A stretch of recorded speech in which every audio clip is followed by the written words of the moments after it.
Hey, thanks for checking out my video. It's the Flying Piper. Today I wanted to talk a little bit about the cost of ownership for my specific airplane, which is a 1979 Turbo Skylane RG. As you can see, the cost came out to be $265 per hour per flight hour for 2021. I flew a total of 149 hours for an annual cost of $39,486. So let's get into the breakdown. The costs are broken into fixed and variable, and we'll go into those in just a minute. And then I'm going to explain a little bit about how I estimated my expenses and then what the actual expenses were. And at the end, I'm going to talk a little bit about what I'm forecasting for 2022. So stick around. I think you'll find this informative and short. Okay, so for the fixed cost, starting with the insurance cost, that came out to be $167 per month. Based on the fact that I'm a greater than 1,500 hours in aircraft with a instrument rating, this results in one of the better rates. So $167 per month on insurance.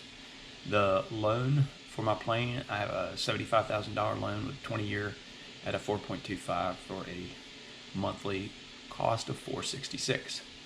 Subscriptions to include Garmin, ForeFlight, and I'll get into those here in another slide, are at $125 per month.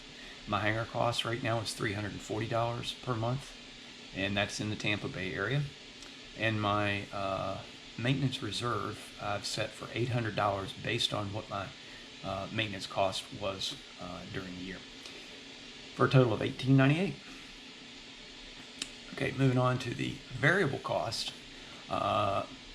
Obviously, the variable cost for fuel, I used a figure of $4.50 a gallon at 12 and almost 12 and a half, 12.4 hours per month was my average. So my monthly cost for fuel was $774.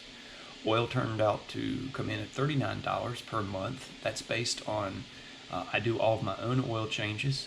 And so the actual oil changes, which I do at 25 hours.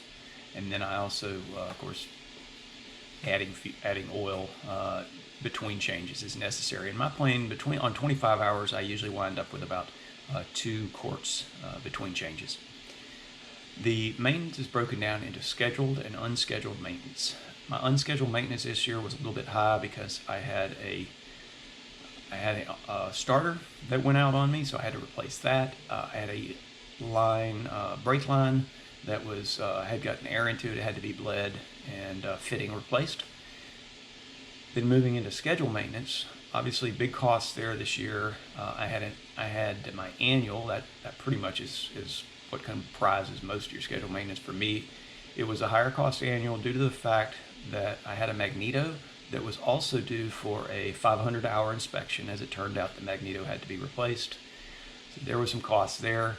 The other fact was I do have a turbocharger, and the wastegate on my aircraft was to the point where it was pretty much mandatory to replace it. It was very close to end of life. So those were 2 higher than expected costs for my annual inspection back in May of 2021. And the final is the aircraft parts and equipment. Mentioned changing my own oil. So parts include things like the oil filters and any other screws, nuts, bolts, anything that I happen to need that I haven't already included from the shop cost. I break those out into equipment for a total variable cost of $21.91. Now, if we combine the fixed with the variable, you'll see that my monthly total was $3,289. If you're doing these calculations yourself, be sure that not to double count in your maintenance by adding the cost of the $800 into your total monthly fee. The maintenance is derived on what you actually spend at the end of the year, so you really won't know until the year ends. I talked about the subscription and the recurring charges. I'm an AOPA member, so that's $79. Customs and Border decal is a required. These are annual expenses here, with the exception of one on the bottom, and I'll get to. But the Customs and Border decal is required. I fly out of the country to the Bahamas and to Canada occasionally, and therefore that is required to come back into the country. I maintain a Class 2 flight medical, flight physical. It's $105 is what my examiner charges there. I know it varies depending on where you are in the country, but it's $105 here in my location. The Savvy Aviation Maintenance Program, I'm a subscriber to that. That's a program run by Mike Bush, and they provide not only a tremendous amount of advice to all of the maintenance aspects of my aircraft. You're able to upload engine logs. Those are monitored. In my opinion, Savvy Aviation is well worth the price you're paying for the peace of mind that you get out of knowing that your engine is being very, very closely monitored. In addition, I do oil samples, which they will review as well. The Garmin Map subscription was $649. The ForeFlight, I do the premium ForeFlight, which is $299. I happened to have a discount last year, so I got it for $199. The aircraft station license, that's the radio license that the FCC requires. Again, if you're taking the aircraft out of the country, it was $170, but it's not due again until 10 years. So basically $17 per year. Okay, 2022 is coming up. So what's the plan? Well, if you're thinking about reducing costs, your fixed costs, one of the best ways to do that is to shop around for insurance. I did that last year, and I was able to reduce my insurance cost, having the same coverage for a few $100s less.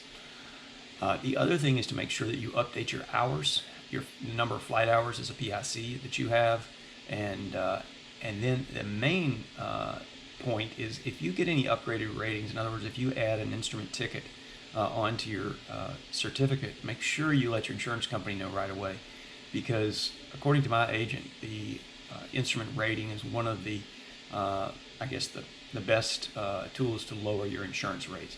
So the insurance company monitors all that, and you need to keep them up to date on that to help keep prices low. The subscriptions, I mentioned Garmin.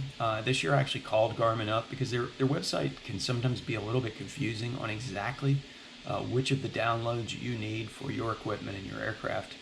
I was able to, after talking to the representative there, I'm saving about 50% in cost this year because of the fact that I just was simply purchasing maps that were kind of duplicative of what I was already getting in ForeFlight, so I didn't need to pay it twice. The ForeFlight, as I said, I joined Safe this year, which entitles me to a 33% discount. Saved me a little bit of money there. And so check all there are other organizations that if you're a member, you can get a discount with ForeFlight. So be sure and check your discounts. The other area is the variable cost, and probably one of the biggest ones is the fuel. I do recommend, and I do it myself, I check the fuel prices in the area, but I say within reason because I did calculations and I determined that if I flew to a certain distance to go get fuel, sometimes you're actually negating the savings because of the flight time that you're spending to go get the fuel. So if you're going to an area where you're doing training or you've already got a mission to take you to that area and the fuel happens to be lower, that's where the opportunity to get lower fuel should come in. Then the final one is the buy supplies in bulk whenever you can. I usually try to get my oil in bulk. I know what oil I have. I don't change it. It's the same oil. I know how much I'm going to need every 25 hours. Same thing with filters. I find that most of the items like that, if you buy in bulk, you can save a little bit of money. Sometimes shipping is no shipping charges if you're purchasing from an online retailer. And then the other one is oil samples. I actually use Blackstone for my samples and discovered that you save on each sample if you, again, buy it in bulk, and then you don't have to pay it each time. So anyway, those are some considerations, and I hope that you have happy flying. I appreciate you guys taking a look at this video, and I look forward to your comments in the comment section below, or any questions you might have for me. So take care, and we'll talk to you soon.